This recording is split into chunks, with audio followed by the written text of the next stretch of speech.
Coucou les amis, amis du soir, bonsoir. On va penser authenticité.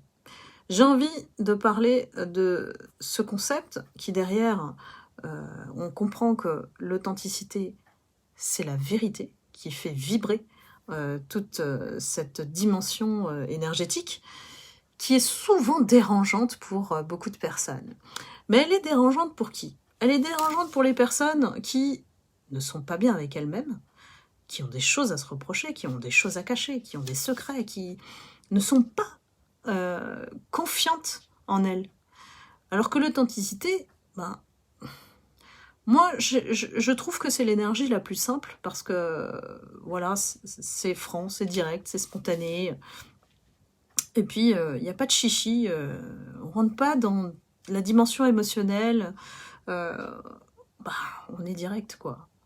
Et ça fait tellement du bien dans un monde où le mensonge domine. Plus on est vrai, plus on est accusé d'être ce qu'ils sont, des menteurs. Il y a beaucoup, beaucoup de mensonges.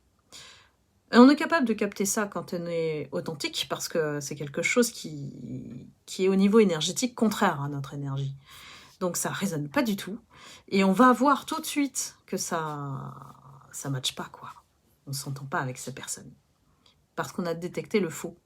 Souvent, elle est controversée, cette vérité, parce que ces personnes qui ont des choses à cacher, je dirais, hein, en général, c'est qu'elles savent à un moment donné que vous allez parler.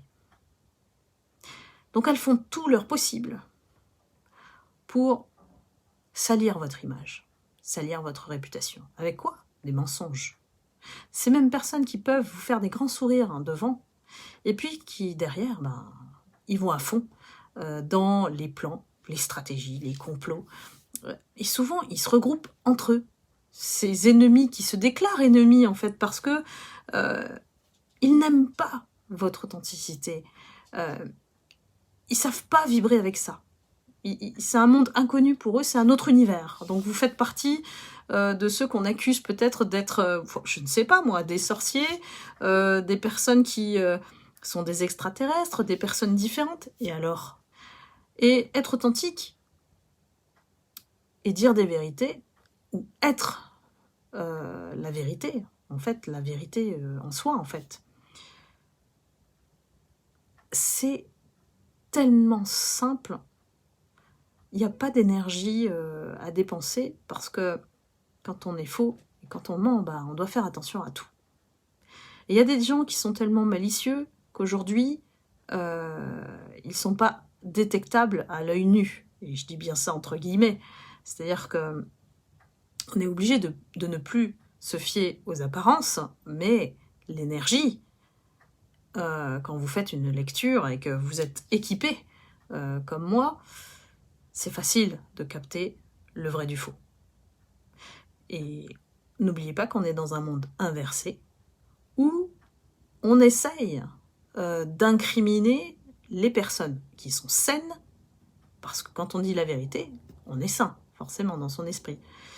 On va pas par quatre chemins, et puis on perd moins de temps aussi.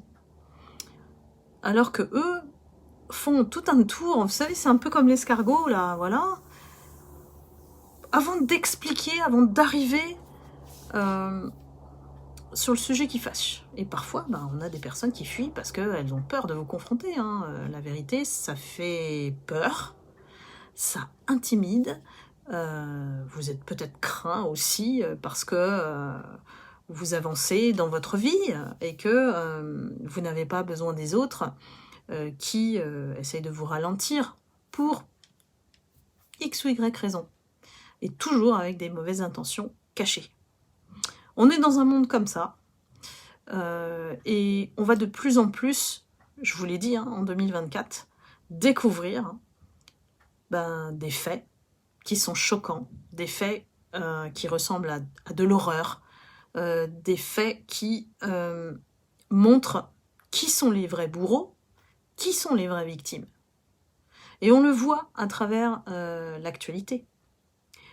Donc, c'est vrai que en déjeunant avec des personnes que j'apprécie ce midi, on a essayé de refaire le monde. Et ça, j'adore ce genre de conversation, parce que là, ça part dans tous les sens. Entre être parent aujourd'hui, c'est très compliqué dans un monde où voilà, on n'est plus du tout en sécurité, que on peut croiser quelqu'un et on peut se prendre un coup de couteau. Imaginez si, comme on serait aux États-Unis, on pourrait être fusillé s'il y avait l'autorisation de détenir des armes. Donc, ça fait peur de voir un monde qui est aussi violent et insécure. Et je trouve que ça donne encore plus de valeur aux personnes qui, malgré tout, ne ternissent pas leur cœur de mauvaises choses, ne sont pas contaminés par la négativité, continuent à avancer, ne serait-ce que déjà au niveau individuel. Et puis, de continuer d'inculquer des valeurs à leurs enfants. Il ne s'agit pas d'être dans la panique, d'être inquiet. Il y a des méthodes, il y a des choses qui sont en place aujourd'hui pour nous rassurer. Mais ce qui est important dans tout ce monde-là, où on voit de plus en plus que la ligne, elle est fine entre cette guerre spirituelle dont je vous parle, entre les empathes et les narcissiques, j'ai détecté que le point de départ, c'était la Covid. Parce que toute cette violence, toutes ces personnes qui deviennent malades mentalement, jusqu'à la psychopathie. Maintenant, on parle beaucoup de pervers narcissiques, de psychopathes, de personnes déviantes, des personnes religieuses, vous voyez, qui abusent, voilà, de leur pouvoir. C'est le signe que le karma fait son travail et que personne n'échappe à son karma. C'est pas une question d'avoir peur, c'est une question de se préparer, de faire avec le chaos, parce que le chaos, il ne se résout pas en continuant de valider ces personnes. Donc à un moment donné, il va falloir prendre de véritables décisions et de ne plus laisser traîner les choses, voire de faire justice. Faire justice, c'est, vous voyez bien l'affaire Stéphane Plaza, vous voyez bien Pellico, c'est vraiment des dossiers dont on ne pensait même pas imaginer que ça puisse arriver, entre violence conjugale, abus sexuels, enfin, c'est un monde où on n'a pas envie de voir grandir nos enfants, quoi. Je crois que la plus belle chose à faire, la plus belle, c'est de vivre, d'être en bonne santé, de s'attacher à l'essentiel, de rester simple dans votre vision des choses et d'arrêter de se focus sur le négatif. En tout cas, vraiment, à votre niveau, au niveau de votre vie individuelle, et quelles sont les actions que vous mettez en place pour rendre ce monde meilleur, si vous pouvez penser à ça. Parce qu'on est tellement parfois le nez dans tellement de problèmes, de difficultés, qu'on oublie que les autres existent aussi. Et que l'élan de solidarité, on ne va pas y échapper. On va atteindre un niveau tel, et on est dans une configuration astrale, qui est identique à l'époque de la Révolution française. Alors, oui, il faut s'attendre à une révolution du peuple aussi, à de la casse, à de la violence, voilà. C'est à ça qu'on assiste aujourd'hui. Donc, se protéger, c'est important. C'est de ne plus fonctionner comme avant, de faire évoluer votre perception des choses, d'aller ouvrir le parapluie au lieu de le laisser fermer et peut-être d'apporter plus de dialogue entre les uns et les autres, parce que juger, critiquer, déduire certaines choses, inventer des vies même, il y a des personnes qui inventent des vies tellement elles sont obsédées par les personnes qu'elles admirent en fait.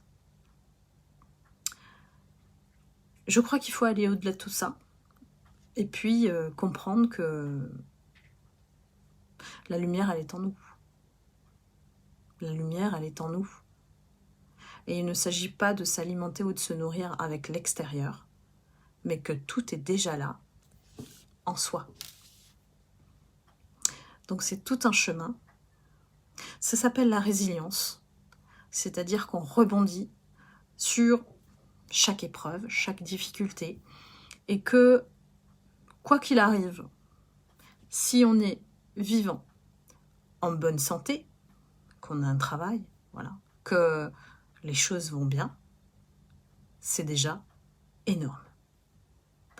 Donc je préfère m'accrocher à ce qui est humour, au partage, au sourire, voilà, aux choses qui sont essentielles à la vie, au plaisir aussi, un bon repas, chanter, danser, rire, enfin, c'est vraiment un moteur essentiel avec la nature, avec laquelle on peut se ressourcer tellement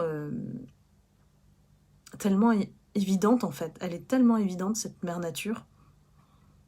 On l'a détruite sans en avoir conscience en fait. Et aujourd'hui, je pense qu'on le paye et que l'humanité va devoir vraiment faire évoluer sa manière de penser. Donc voilà, tant de réflexions voilà, qui me sont passées aujourd'hui, après toute cette journée. Je vous invite à faire ce type de méditation, d'analyse, de réflexion, appelez-le comme vous voulez, en fin de journée, parce que ça fait du bien de constater que bah finalement, vous êtes bien, quoi. Voilà, vous êtes bien, tout va bien, et que malgré ce qui se passe à l'extérieur, soyez doux envers vous-même, ayez confiance, gardez confiance, parce que la peur croissante et la peur collective, ça crée ce chaos. Donc il suffit parfois d'un mouton noir, comme on dit, pour casser les codes, faire bouger les lignes. Oui, ça dérange au début. Oui, le changement, c'est dur, c'est difficile, on n'a pas envie de perdre ses repères. Mais si je vous disais qu'au-delà de la peur, il y a vraiment quelque chose de meilleur qui vous attend. Il suffit juste de changer de perspective et d'y croire. Si vous n'y croyez pas, vous restez là où vous êtes. Et puis, c'est votre choix. Voilà, j'espère que cette vidéo vous aura déclenché quelques déclics pour apprécier votre vie telle qu'elle est. Et puis, de ne pas oublier d'embrasser vos enfants, d'avoir un bon repas. Et puis demain, on recommence. Voilà, je vous embrasse et je vous dis à bientôt. Abonnez-vous si vous souhaitez d'autres vidéos.